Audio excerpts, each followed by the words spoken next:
Today's chapters are Genesis 20 and 21. Let's dig in. Abraham traveled from there south to Negev and settled down between Kadesh and Shur. While he was camping in Gerar, Abraham said of his wife Sarah, "She's my sister." So Abimelech, king of Gerar, sent for Sarah and took her. But God came to Abimelech in a dream that night and told him, "You're as good as dead. That woman you took, she's a married woman." Now Abimelech had not yet slept with her, hadn't so much as touched her. He said, "Master, would you kill an innocent man? Didn't he tell me she's my sister, and didn't she herself say he's my brother? I had no idea I had no idea I was doing anything wrong when I did this." God said to him in the dream, "Yes, I know your intentions were pure. That's why I kept you from sinning against me. I was the one who kept you from going to bed with her. So now give the man's wife back to him. He's a prophet and will pray for you. Pray for your life. If you don't give her back, know that it's certain death, both for you and everyone in your family." Abimelech was up first thing in the morning. He called all his house servants together and told them the whole story. They were shocked. When Abimelech called in Abraham and said, "What have you done to us? What have I ever done that you would bring on me and my kingdom this huge offense? What you've done to me ought never to have been done." Abimelech went on to Abraham, "Whatever were you thinking of when you did this thing?" Abraham said, "I just assumed there was no fear of God in this place, and that they'd kill me to get my wife. Besides, the truth is that she is my half-sister. She's my father's daughter, not my mother's. When God sent me out as a wanderer from my father's home, I told her, 'Do me a favor. Wherever we go, tell people that I am your brother.'" Then Abimelech gave Sarah to Abraham, along with her sent sheep and cattle and servants, both male and female. He said, "My land is open to you. Live wherever you wish." And to Sarah he said, "I've given your brother 1,000 pieces of silver. That clears you of even a shadow of suspicion before the eyes of the world. You're vindicated." Then Abraham prayed to God, and God healed Abimelech, his wife, and his maidservants, and they started having babies again. For Yahweh had shut down every womb in Abimelech's household on account of Sarah, Abraham's wife. 21. Yahweh visited Sarah exactly as he said he would. Yahweh did to Sarah what he promised. Sarah became pregnant and gave Abraham a son in his old age, and at that very time that God had said. Abraham named his son Isaac. When his son was 8 days old, Abraham circumcised him just as God had commanded. Abraham was 100 years old when his son Isaac was born. Sarah said, "God has blessed me with laughter, and all who get the news will laugh with me." She also said, "Whoever would have suggested to Abraham that Sarah would one day nurse a baby? Yet here I am, I've given the old man a son." The baby grew and was weaned. Abraham threw a big party on the day Isaac was weaned. One day Sarah saw that the son that Hagar the Egyptian had borne to Abraham poking fun at her son Isaac. She told Abraham, "Get rid of this slave woman and her son. No child of this slave is going to share inheritance with my son Isaac." The matter gave great pain to Abraham. After all, Ishmael was his son. But God spoke to Abraham, "Don't feel badly about the boy and your maid. Do whatever Sarah tells you. Your descendants will come through Isaac. Regarding your maid's son, be assured that I'll also develop a great nation from him. He's your son too." Abraham got up early the next morning, got some food together and a canteen of water for Hagar, put them on her back and sent her away with the child. She wandered off into the desert of Beersheba. When the water was gone, she left the child under a shrub and went off 50 yards or so. She said, "I cannot watch my son die." As she sat, she broke into sobs. Meanwhile, God heard the boy crying. The angel of God called from heaven to Hagar, "What's wrong, Hagar? Don't be afraid. God has heard the boy and knows the fix he's in. Up now. Go get the boy. Hold him tight. I'll make him a great nation." Just then, God opened her eyes. She looked. She saw a well of water. She went to it and filled her canteen and gave the boy a long, cool drink. God was on the boy's side as he grew up.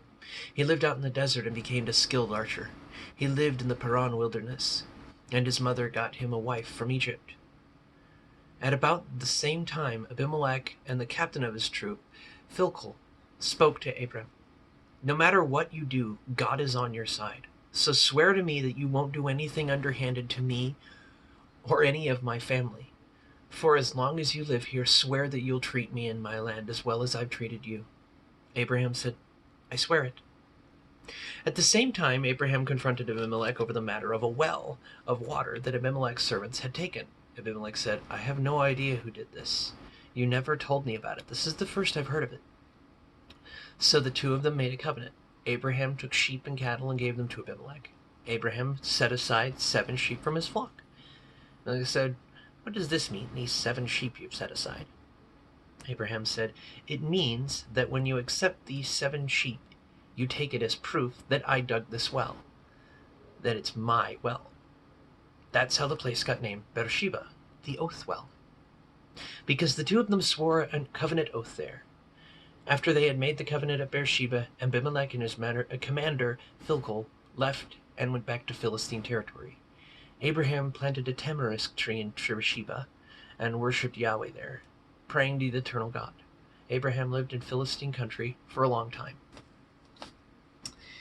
And at 20 and 21, they give me a couple questions, honestly, because looking at the behavior, it strikes me that Abraham is continuing to drop the ball. And it's like, well, technically, she is my sister. You're a liar. In spirit. Because the technicality may be that she is his sister, but the truth is she's his wife. Which means the lie of omission is still a lie. And the fact that Abimelech would have to say, please don't do anything underhanded, it shows that Abraham is not the best beacon of morality. And neither is Sarah, to be honest. I mean, I'm not saying any of us are, mind you. I'm trying to convey the point that even with Abraham still continuing to drop the ball, and Sarah, look, I have a kid. Uh-huh. Who'd have thought? Maybe the guy you laughed at the previous year? From the tent opening? Maybe? I don't know. It strikes me, and I'm not trying to condemn them. I'm trying to get the point that God takes care of us when we trust him. That he's not looking for perfect people. He's looking for people who will dwell with him. Because God stayed with Abraham because Abraham trusted him, trusted those promises. It certainly wasn't because either of them were beacons of morality. They're examples of it all the way through. That it's the relationship that God's more interested in. And God, being true to his character, keeps his promise even with Ishmael, who was born of Abraham trying to do it his way rather than listening. So, these messages, admittedly, I had to get past the, moment of just wait, what? While reading it, because neither of them exactly scream that they're doing the best things. And it's beautiful that God takes us when we trust him, that he's not looking for perfect people. He's looking for people who are willing to be shaped by the potter's hand. In trust, in love, and in relationship. And I hope that would be the focus for myself. To focus on the God promise keeping rather than the lying, betraying, and the creating an orphan and a widow, in a sense. Because God looked after them. Even when Sarah wouldn't. And even when Abraham couldn't. And that's a beautiful thing to me. That right there is God covering us. He covered Sarah and Abimelech, honestly, from that entire thing happening. Looking out for all of us. It's just a matter of us listening and getting into the relationship.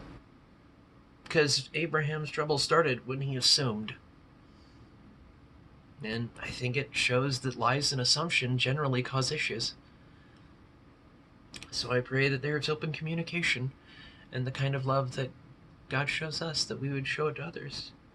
The kind of love that God showed Abimelech from keeping him from sinning against him. That he showed Hagar and Ishmael by providing them water and covering. That he provided Abraham by keeping promises of son. And the love he showed Sarah by keeping promises despite her laughing and despite her disbelief. It's kind of interesting that sometimes one person's belief can cover a multitude. I think I shall be meditating on that for a little bit. Tomorrow will be probably 22 through the rest, because 24, the death of Abraham, was rather short. So, see you guys then.